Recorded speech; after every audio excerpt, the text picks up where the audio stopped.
जीवनाच्या वाटेत सर्वांसोबत जायचं आहे. काही आपलं देण आहे, काही त्यांचं खेळ आहे.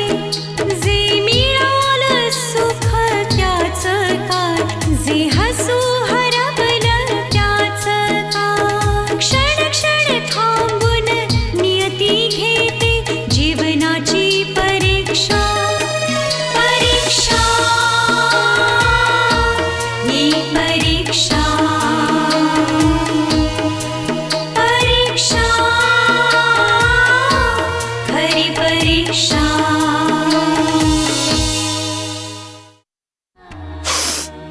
तुम्हाला आजीचं आयुष्य परत द्यावंच लागेल.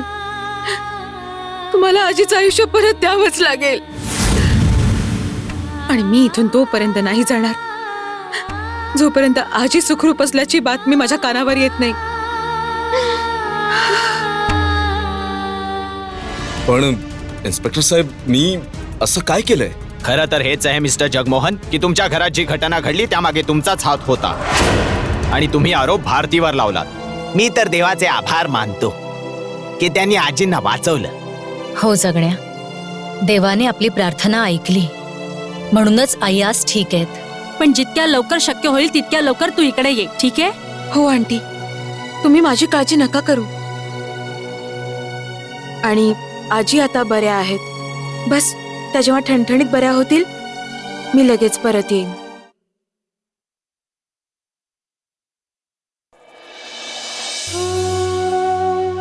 आई, तुम्ही झालेल्या गोष्टींचा विचार करून अजिबात त्रास नका करून घेऊ. कारण आता आदर्श पप्पांना त्यांच्या चुकीची जाणीव नक्कीच झाली असेल. आणि आजी, तसंही पप्पांकडून ही पहिलीच चूक झाली आहे ना ग. ही चूक नाहीये बेटा. माझा जग्या असा नव्हता ग. नक्कीच त्या गुप्ताने त्याला जबरदस्ती केली असेल. नाहीतर माझा जग्या स्वतःच्या जगात रमलेला असायचा. त्याचं बोलणं ऐकून तर हसू यायचं ना बेटा.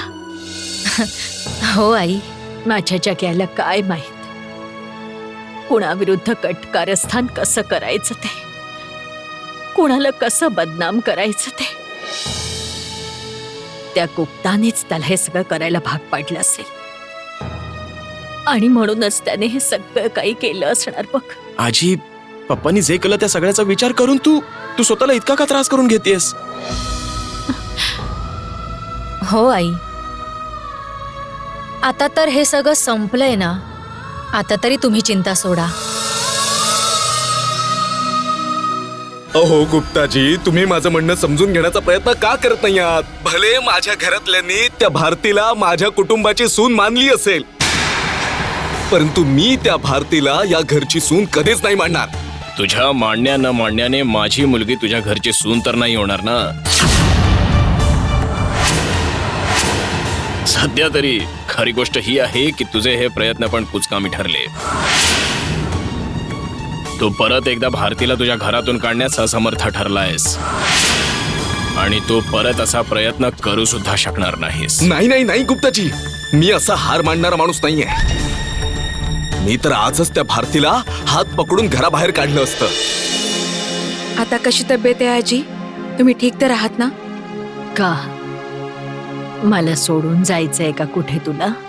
नाही नाही आजी, मी तुम्हाला का सोडून जाईन बरं? अगं हो, तुझ्या आंटीची तब्येत कशी आहे ग आता? तिला बघण्यासाठी तुला काल रात्रीच बाहेर पडावं लागलं होतं ना? त्यांची तब्येत इतकी काही वाईट नाहीये. आता बऱ्या आहेत त्या. आई, मी घरी जाऊन तुमच्यासाठी जेवण घेऊन येते. हा? अरे आई, तुम्ही घरी कशाला जाताय? मी आहे ना. मी घरी जाते आणि जेवण घेऊन येते. तुम्ही आजीजवळ राहा बघू. हा ठीक आहे सुनबाई. आदर्श, हो आजी. तू सुद्धा भारती बरोबर घरी जा. हो आजी. येते.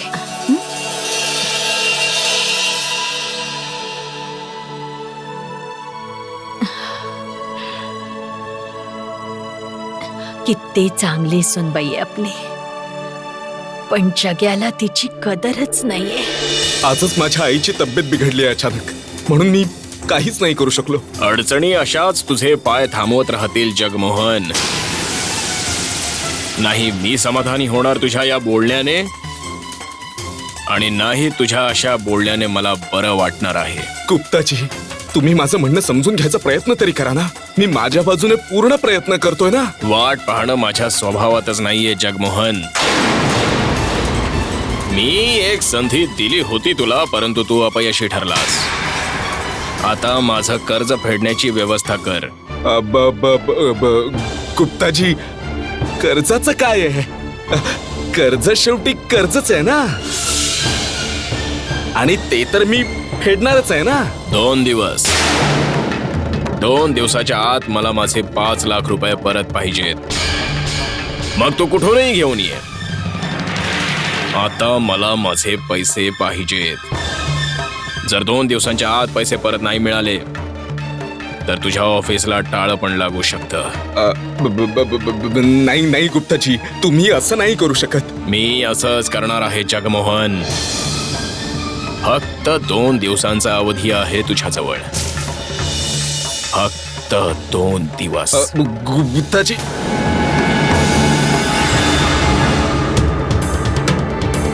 कट केला. आता मीही पाहतोच की तू काय करतोस जगमोहन.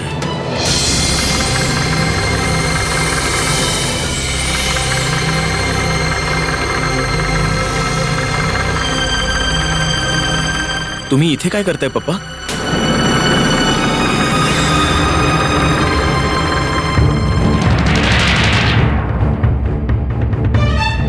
तुम्ही जे काही केलत, कमीत कमी एक वेळ तरी आजीजवळ माफी मागा.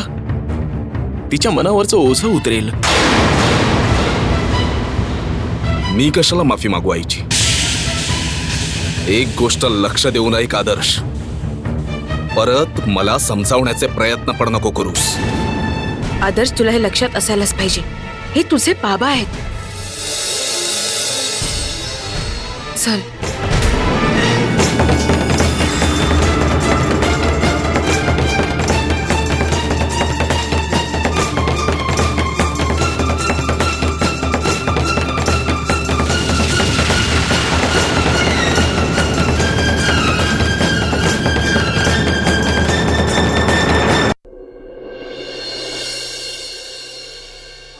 हो आंटी, मी अगदी ठीक आहे.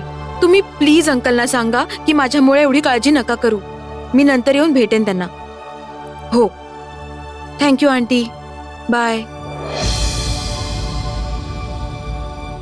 अंकल आंटी माझ्यामुळे फार काळजीत आहेत. दुसऱ्यांदा आंटींनी फोन केला आणि ती सीमाही परत येते. भारती, पप्पांमुळे तुला पोलीस इथे घेऊन आले होते. मी तर खरंच घाबरलो होतो की आपलं नाटक आता उघडं पडतंय की काय. परमेश्वराचे लाख लाख आभार आहेत की हे अजून कोणाला माहित नाहीये.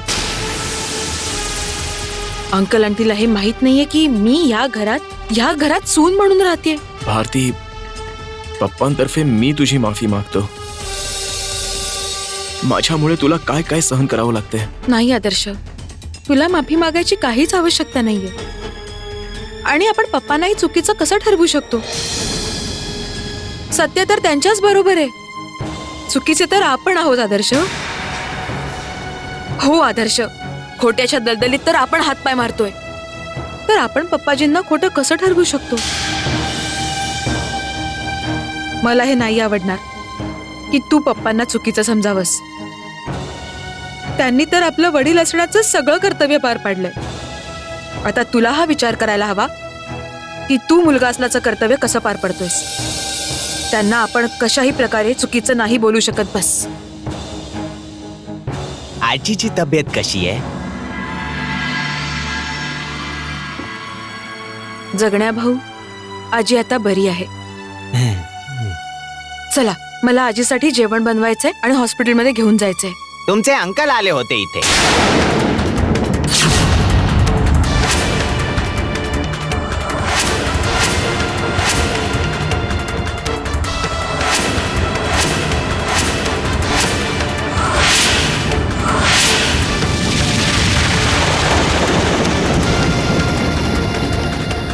काय काय बोलत होते ते?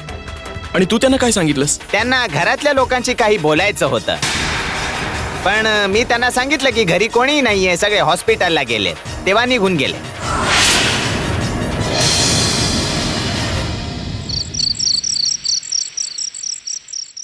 हसणाऱ्या या ऋतूमध्ये डोळेही हे ओले झाले. हे कधी तुम्ही कुठे ऐकलं काय? दुःख कधी कुठे कमी झाले.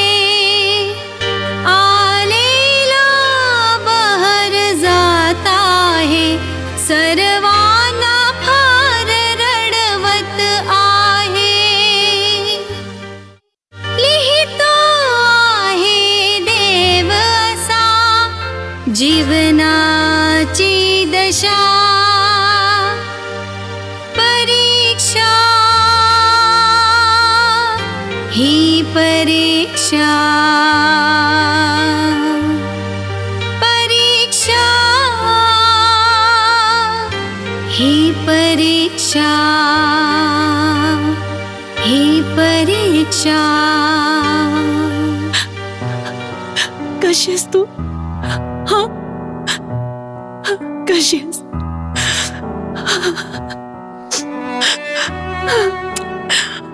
बघा तरी, बघा काय हालत झाले.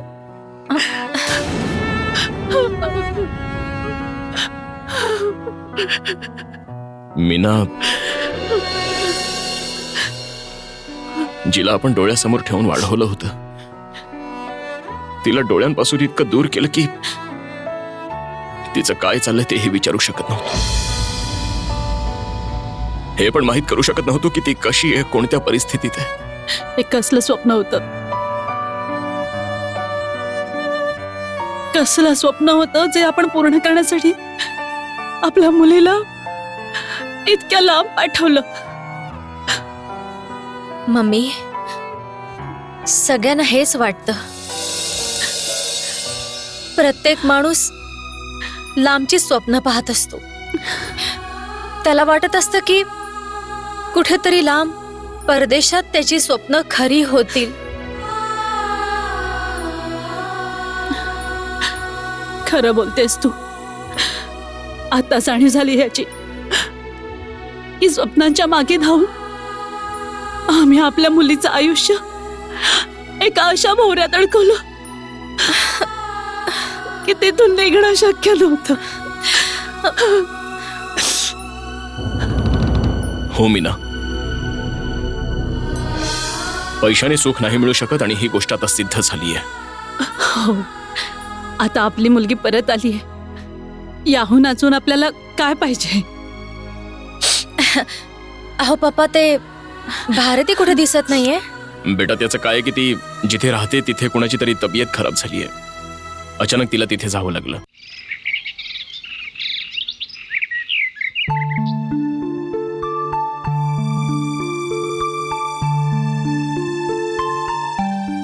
जगण्या भाऊ, हं? तुमच्याशी एक बोलायचं होतं. हो तर बोला ना सुनबाई. थँक्यू मला वाचवल्याबद्दल.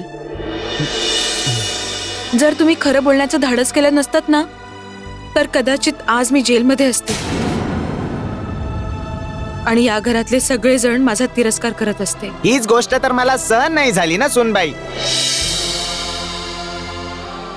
मी तर हा पण विचार नाही केला की मोठे मालक मला या घरातून काढतील की परत ठेवतील.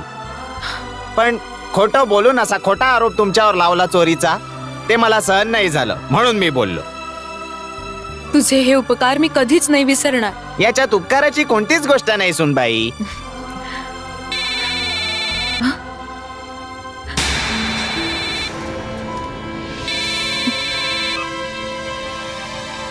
हा काय सीमा? भारती, कुठेस तू?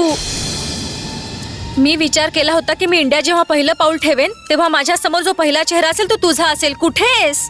हो सीमा, मला कळलं की तू येणार आहेस ते, परंतु इकडे अचानक आजीची तब्येत बिघडली, त्यामुळे मला हॉस्पिटलमध्ये यायला लागलं. मी आपल्याच माणसांकडून ठेस खाऊन परत आलीये आणि तुला परक्यांपासून वेळ नाही मिळते. खरंच बोलतेस तू, माझ्याकडून हीच गडबड होतीये. मी निर्णयच नाही घेऊ शकत आहे की कोण आपलं आहे आणि कोण परक. एनिवे, मी तुला सकाळी येऊन भेटते. Okay, bye. बाय. काळजी घे तुझी.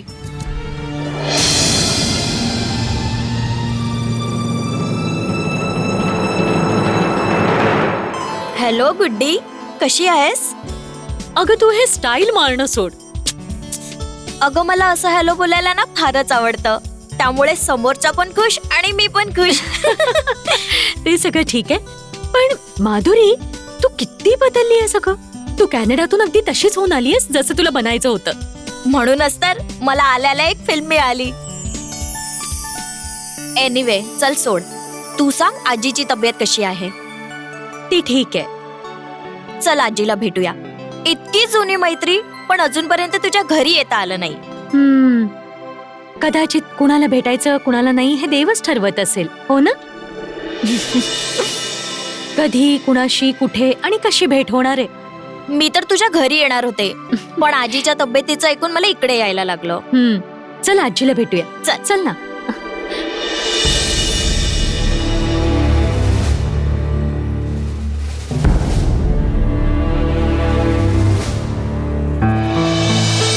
आजी, ही माधुरी आहे. माधुरी, ही आमची आजी आहे. नमस्कार आजी. सुखी राहा बेटा. आजी, आई कुठे आहे? आता तर इथेच होती ना? अगं ती डॉक्टरकडे गेली आहे, येईलच. आणि ही नक्की कोण ग बेटा? नाही, मी हिला ओळखलं नाही. आजी, ही माझी स्कूल फ्रेंड आहे. अगं नुकतीच कॅनडाहून आली आहे ती. ओ, कॅनडाहून? आनंदाची गोष्ट आहे. काय करतेस बेटा? आजी, हिचं फिल्म ऍक्ट्रेस होण्याचं स्वप्न आहे, जे लवकरच पूर्ण होणार आहे. माहितीये, तिला फिल्म मिळाली अगं आजी. आणि माहितीये तुला, जसं हिला कळलं ना की तुझी तब्येत ठीक नाहीये, लगेच तुला पाहायला आली ती. तुमचा आशीर्वाद मिळाला तर माझी सर्व स्वप्न पूर्ण होतील. तू खरंच खूप चांगली आहेस ग बेटा. परमेश्वर तुझं प्रत्येक स्वप्न पूर्ण करेल.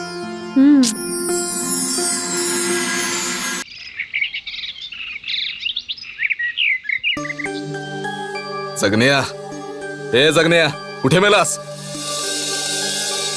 तो भारती सोबत किचन मध्ये आजीसाठी जेवण तयार करतोय. मी तुला नाही विचारलं, समजलं? इतकं सर्व घडल्यानंतर सुद्धा तुमची विचारसरणी तशीच्या तशीच आहे ना? तशीच राहणार ना मग? घरचा नोकर असून त्याने माझ्यावर आरोप केलाय, माझ्यावर. तो घरातील नोकर आहे आणि मी घराचा मालक आहे. या गोष्टीची जाणीव करून द्यायची आहे त्याला. घरचा मालक असण्याच्या नात्याने तुम्ही जे काही केलं आहे ना, त्याची जाणीव सुद्धा नाहीये पप्पा तुम्हाला. हे तर चांगलं झालं की भारतीने तुम्हाला वाचवलं, नाहीतर जेलमध्ये हवा खात बसला असतात तुम्ही. भारतीने स्टेटमेंट देऊन माझ्यावर काही उपकार नाही केलाय. तिला तर संधीच मिळाली आपला उदो करण्याची आणि माझ्यावर उपकार करण्याची. संधीचा चांगलाच फायदा उठवलाय त्या भारतीने आणि तुम्हा लोकांची लाडकी झालीये ती. ती कितीही काहीही करो, पण माझ्या नजरेत ती कधीच चांगली नाही होऊ शकत. ती चांगलीच आहे पप्पा, तिला चांगलं बनण्याची गरज नाहीये. तुमची नाराजी अगदीच योग्य आहे पप्पा. खरे तर तुम्ही आहात. तुम्ही मला आपली सून नाही मानत आणि खरं तेच आहे की मी या घरची सून नाहीये.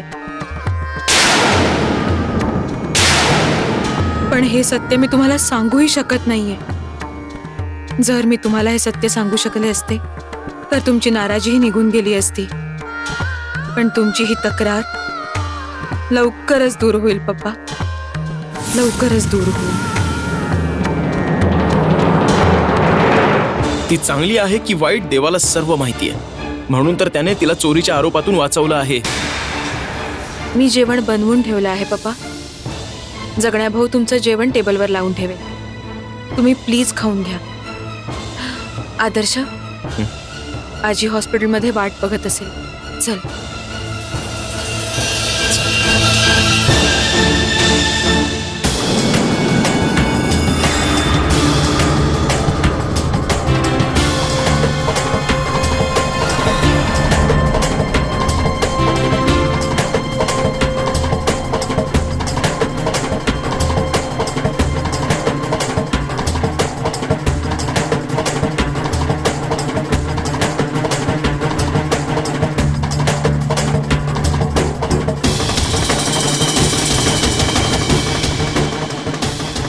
माहित नाही या मुलीने अशी काय जादू केली आहे माझ्या आईवर. माझ्या गप्प राहण्याचा सर्वांनी फायदा उठवलाय. तुम्ही गप्प असता कधी पप्पा? तुम्ही तर बोलतच राहता. गप्प तर घरातील बाकी लोक राहतात. या सगळ्याचा जबाबदार तू आहेस आदर्श, फक्त तू. काही काम नाही, धाम नाही, उगाच खायला भार, हे तुझ्यासारख्याला बरोबर लागू पडतं. तुला पण आम्हीच खाऊ घालायचं, तुझ्या बायकोला पण आम्हीच खाऊ घालायचं. हे माझं घर आहे, कोणती धर्मशाळा नाहीये जिथे कोणीही ऐरागैरा येऊन राहील. तुम्ही तुमचा राग आदर्शवरती का काढताय? कारण माझ्या रागाचं कारण पण हा आदर्शच आहे. आता मी याला सहन नाही करू शकत. मोठ्या गर्वात लग्न करून आला होतास ना? जर लग्न करण्याची हिंमत केलीयस ना, तर बायकोचं पोट भरण्याची पण हिंमत दाखव.